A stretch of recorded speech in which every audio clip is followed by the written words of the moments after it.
Today is a day that has been heavy on my mind for the past 5 years. It is one that, quite frankly, I did not think I would live to see.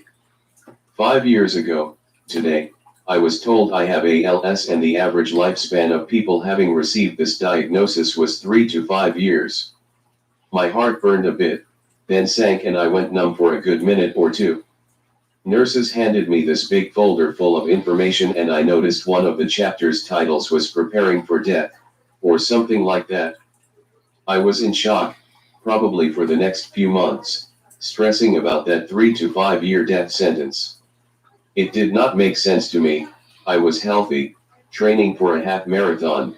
I was just trying to figure out why I was having balance issues and some muscle weakness in my legs for the past 10 years, since 2006, and more recently muscle cramps in my neck, hands, and calves, since 2015. Then I started stressing myself that I could have been diagnosed at least a year earlier, if I would have gone to the right doctor. So do I just have 2 to 4 years left? I decided to not worry about the actual time I have left, and to live the best that I can with it. So, I have traveled quite a bit. London, Paris, all over Ireland, Mexico, Hawaii.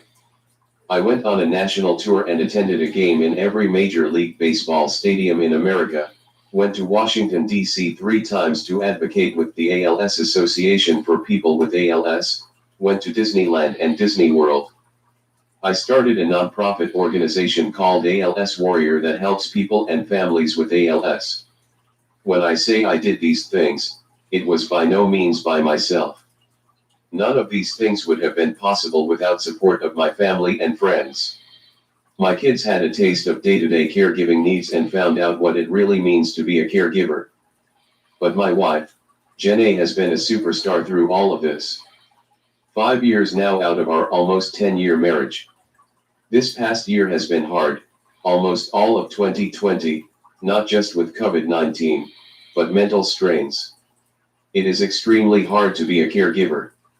I am sorry to be such a burden on Jenny. Our dreams of having a long, wonderful marriage is not going to happen because of this disease.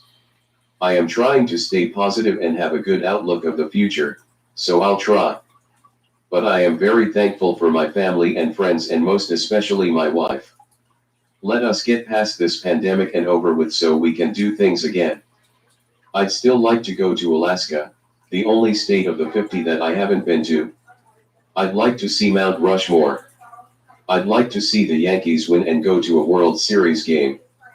I had the pleasure of meeting Pat Quinn, Nancy Freites, but missed meeting her son Pete.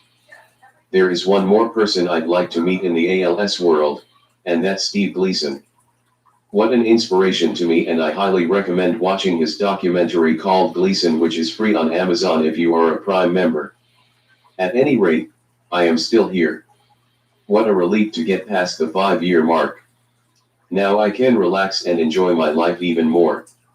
Love you all.